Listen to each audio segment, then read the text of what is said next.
Hi అండి. Welcome back to my channel. వీడియోని చూసే ముందు లైక్ చేయండి, షేర్ చేయండి, సబ్స్క్రైబ్ చేయండి, సపోర్ట్ చేయండి ఫ్రెండ్స్ ఈరోజు వీడియో వచ్చేసి ఆమ్లెట్ అండి. 3 రకాల ఆమ్లెట్లు వేసాను. 3 రకాల టేస్ట్లు ఉన్నాయి. టేస్ట్ మాత్రం అద్భుతం, నెక్స్ట్ లెవెల్ అంతే. మధ్యాహ్నం లంచ్లోకి ప్రిపేర్ చేసుకున్నాను. ఒక ఆమ్లెట్ తింటున్నాను కూడా ఆల్రెడీ నేను మధ్యాహ్నం లంచ్లోకి. ఒక్కొక్క బైట్కి ఉంది ఫ్రెండ్స్. అబ్బబ్బబ్బబ్బా, టేస్ట్ మాత్రం వేరే లెవెల్ అంతే. అయితే ఈ ఆమ్లెట్లు ఎలా వేస్తాను, ఎలా చేశాను, ప్రాసెస్ అంతా చూడాలంటే వీడియో ఎండింగ్ వరకు చూడండి. చాలా చాలా టేస్టీగా, చాలా చాలా రుచిగా, చాలా చాలా ఎమ్మీగా ఉంది. మరి ప్రాసెస్లోకి వెళ్దాం. ఒక 3 ఎగ్స్ని పగలగొట్టేసి 3 ఎగ్స్లోకి నేను 3 ఆనియన్స్ తీసుకున్నాను, 1 టమాటో తీసుకున్నాను, ఒక 5 పచ్చిమిర్చి, కొంచెం కొత్తిమీర, కరివేపాకు, ఇంకా అన్ని సామాగ్రి, పసుపు, ఉప్పు, సాల్ట్ అన్నీ వేసేసానని దోశలాగా పోసేసాను. అయితే కంగారు పడొద్దు, పెద్ద పెద్ద ముక్కలు ఉన్నాయి రాదు అనుకొని ఒక 15 మినిట్స్ సిమ్లో వదిలేసేయండి, ఈజీగా వచ్చేస్తుంది. పైన ప్లేట్ పెట్టి ఇలా తిరిగేసాను అనమాట. ఈజీగా ఆమ్లెట్ రెడీ అయిపోయిందండి. అయితే ఈ ఆమ్లెట్ని ఇలా వదిలేస్తే కాదు, కేక్లా కట్ చేసి సర్వ్ చేసుకుంటే చాలా బాగా ఉంటుంది.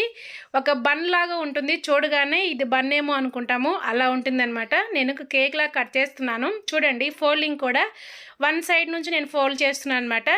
ఈ రకంగా ఫోల్డ్ చేసి రౌండ్గా ఇలా తిప్పుతూ ఉంటే చాలా ఒక బన్ ముక్కలాగా తయారవుతుంది. లైక్ పిజ్జా కూడా అనుకోవచ్చు, అంత బాగుంటుంది టేస్ట్. ఇంకా మధ్యాహ్నం ఒక బాక్స్లోకి నేను సర్వ్ చేసుకున్నానండి. కొంచెం ఆమ్లెట్ ఆరిన తర్వాత మూతపెట్టి నేను క్యారీ చేశాను. చాలా టేస్టీగా, చాలా ఎమ్మీగా ఉంటుంది. నెక్స్ట్ ఆమ్లెట్కి రెడీ అవుతున్నాను. ఒక ఎగ్ మాత్రమే వేసాను, ఒక ఆనియన్, కొంచెం కరివేపాకు, పసుపు, ఉప్పు, సాల్ట్ అంతా వేసేసి సామాగ్రి ఇంకా పెనం మీద పోసేస్తున్నానండి. ఈ ఆమ్లెట్ కూడా చాలా సింపుల్గా, చాలా టేస్టీగా ఉంటుంది. ఇలా ఉన్నప్పుడు వెంటనే గరిటె పెట్టి తిప్పకూడదు. ఒక 10 మినిట్స్ వెయిట్ చేయాలి. ఆమ్లెట్ అంతా దోశలాగా ఫామ్ అయిన తర్వాత మాత్రమే తిరగదిప్పేయాలి. రెండో ఆమ్లెట్ కూడా రెడీ అండి. చూడండి, చాలా బాగుంది కదా. టేస్ట్ మాత్రం కూడా నెక్స్ట్ లెవెల్ అంతేనండి. ఈ రకంగా నేను 2 ఆమ్లెట్స్ కంప్లీట్ చేసేసాను. 3వ ఆమ్లెట్కి చూడండి ప్లెయిన్గా వేసేస్తున్నా, ఏమీ వేయలేదు, ఓన్లీ కారం, సాల్ట్, పసుపు వేసేసాను. ఈ ఆమ్లెట్ చాలా టేస్టీగా ఉంటుంది, చాలా బాగుంటుంది. 3 ఆమ్లెట్లు 3 వెరైటీస్గా 3 టేస్ట్లుగా ఉంటాయండి. మీరు ఎప్పుడైనా టేస్ట్ చేయకపోతే ఒకసారి ఇలా వేసి టేస్ట్ చేయండి, చాలా బాగుంటుంది. అయితే ఈ ఆమ్లెట్ ఇలా ఒక ఆమ్లెటే పోసాను కాబట్టి ఏ దారి ఆ దారి వెళ్ళిపోయిందనమాట.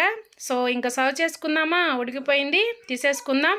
టేస్ట్ మాత్రం నెక్స్ట్ లెవెల్. ఈ ఆమ్లెట్ స్పెషల్గా మా బాబుకి అనమాట, ఏమి తినడు తను, ఇట్లా అందుకని ఇలా ప్రిపేర్ చేశాను. టేస్ట్ అయితే నెక్స్ట్ లెవెల్ అనమాట. చూడండి, ఇంకా వేడివేడి అన్నం పెట్టుకొని పప్పుచారు వేసుకొని కొంచెం ఆమ్లెట్ పెట్టుకొని తింటే ఉంటుంది ఫ్రెండ్స్. అబ్బాబ్బాబ్బా, నెక్స్ట్ లెవెల్ అంతే. సబ్స్క్రైబ్ చేయండి.